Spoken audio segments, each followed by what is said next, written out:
mais c'est trompette ça. Ben oui, regarde la trompe. Ça trompe énormément. Ben ouais. Hello, Captain speaking. Alors, appel du rond-point à Perpignan Nord, du RP Nord. Mais c'est pas le RP Nord, là. Ben non, regarde là. C'est écrit dessus, c'est comme le port-salut, là. On est au studio d'enregistrement du Gilet jaune. Ouais. À 2108 mètres. Oui, aux angles. Dans le 66. Voilà. Oui, mais pourquoi tu as... Ben parce que c'est là qu'on fera un live. Alors, au vu de la météographie pour samedi prochain, si jamais c'est très très mauvais, c'est-à-dire s'il pleut toute la journée, et si c'est de la neige en montagne, eh bien on fera une pause et puis on viendra ici le samedi pour faire un live ici dans les œufs des angles. Voilà. On n'est pas à part, que ça fait rien, on en fait dans les œufs quand même. Et on ferait donc un live ici. Bah, même s'il neige dehors, mais Ktoub, c'est pas grave, pas grave. Mais on vous le dira, on annoncera juste avant,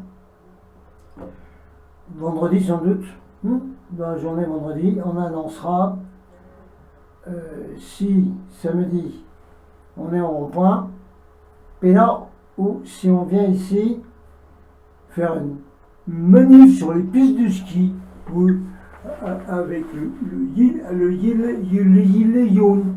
Oui, pourquoi pas? On a des sympathisants gilets jaunes ici, hein. Qu'est-ce que vous croyez? Bah alors.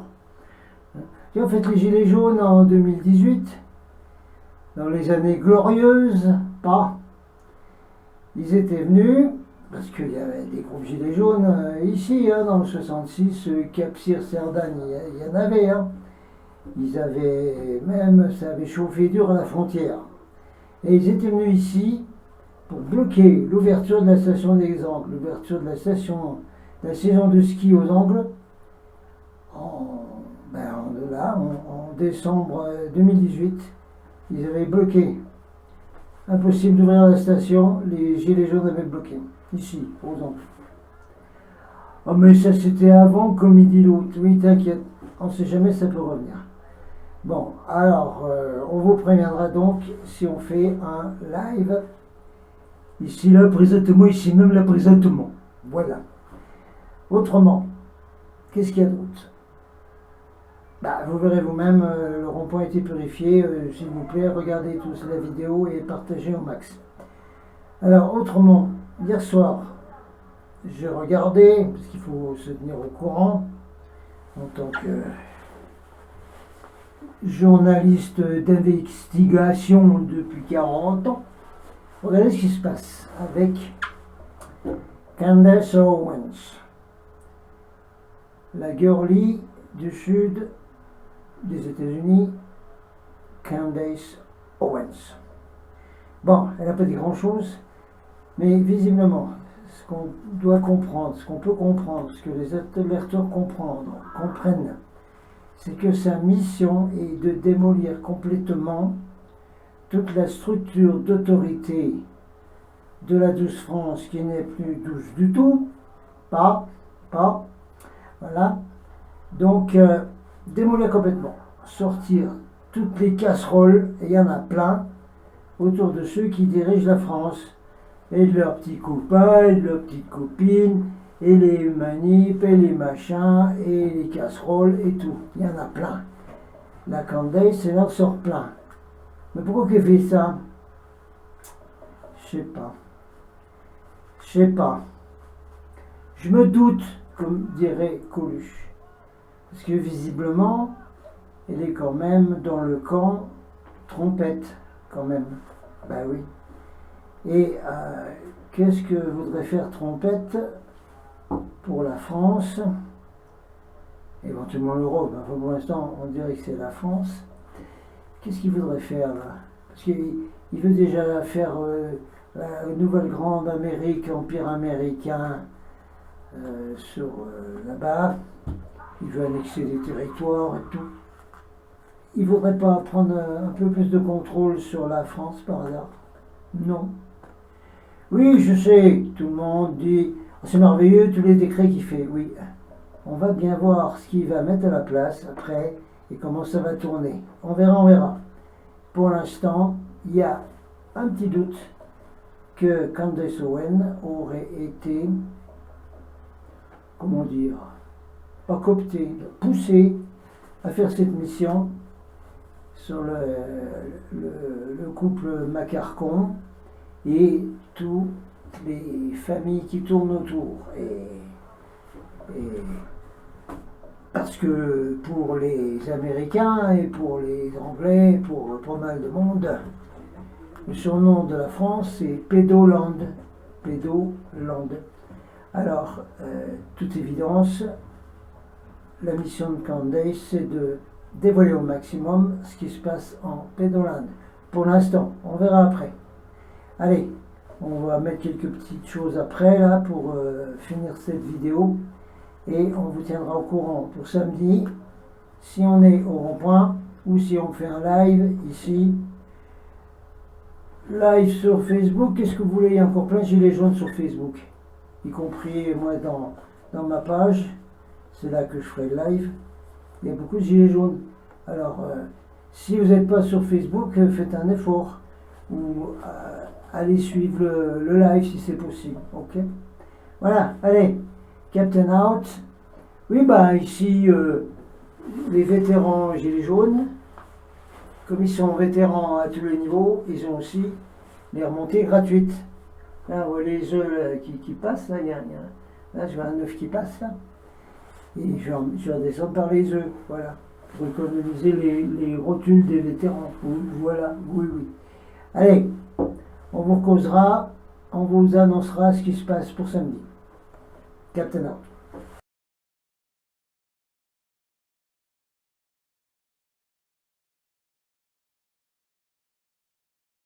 What I think is going on, this is my summary, but it's not my invention, this is the news, is that the group of globalists, everyone involved in this new reset, global economy, one world order, all of that, anywhere, and enforcing the jab, the COVID vaccine, which is a pathological weapon to destroy our body, that's what it is.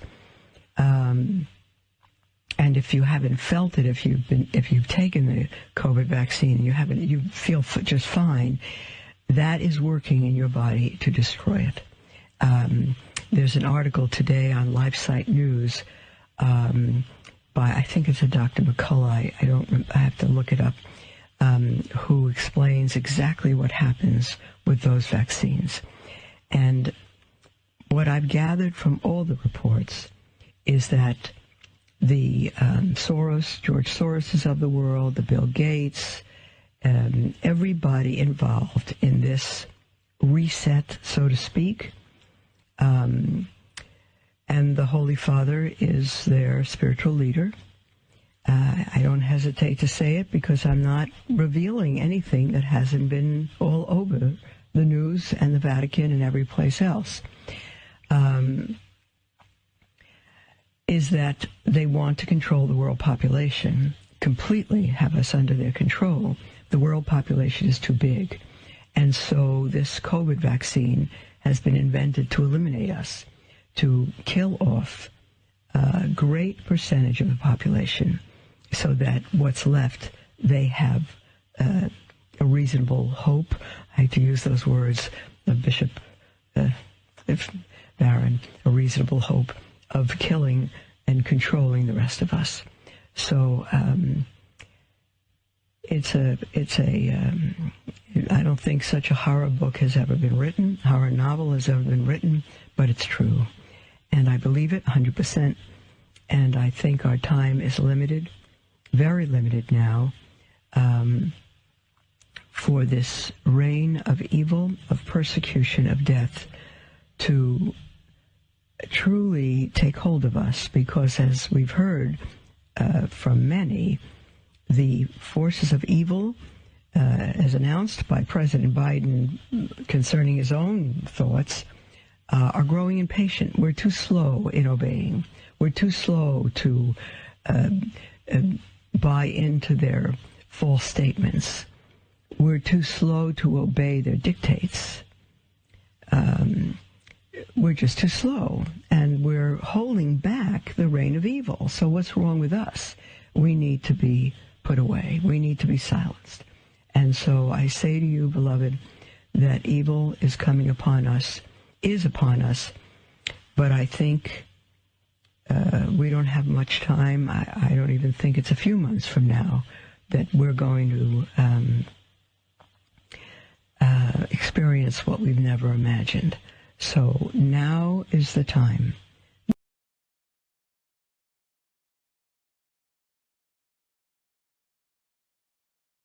Sauf qu'avec le gilet jaune sur le dos, nous faisons partie d'un immense mouvement, nous ne pouvons donc pas être marginalisés.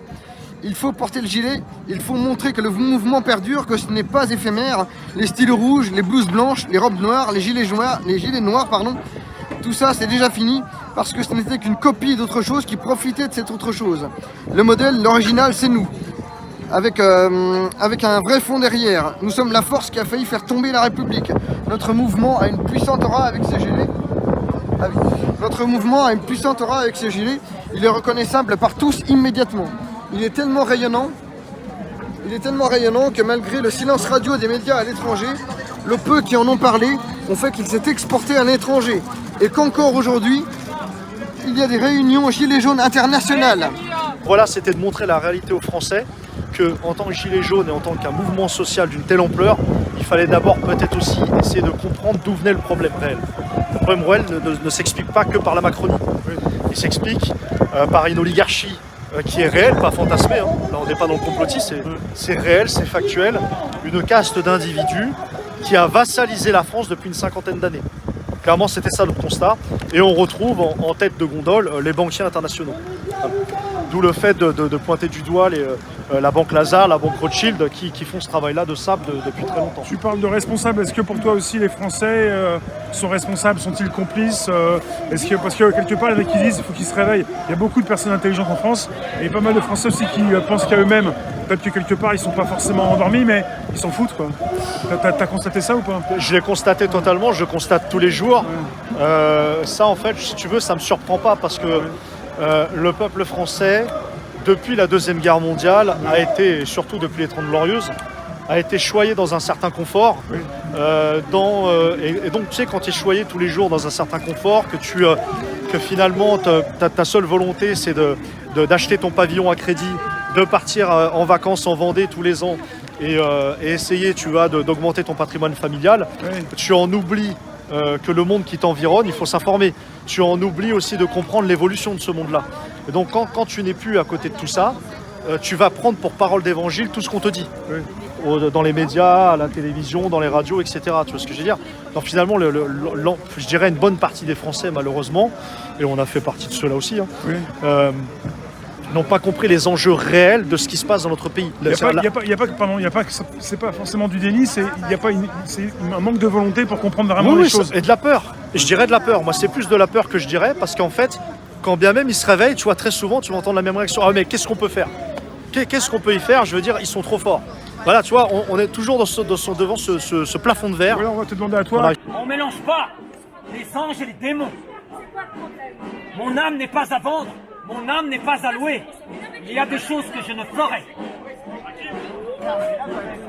Nous voulons nos droits et notre dignité. C'est tout ce que nous voulons. Nous sommes ici pour l'honneur des blessés, des morts, des mutilés. Fièrement, nous sommes là, avec des gens âgés, avec des femmes. Toutes les générations sont ici. Car c'est de l'avenir qu'il s'agit. L'avenir, c'est pas le miroir. Parce que quand le miroir se brise, tu seras seul. Il n'y a pas de menace ni de provocation. Il y a des droits qui s'imposent.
lever de soleil annonce déjà la vie qui reviendra.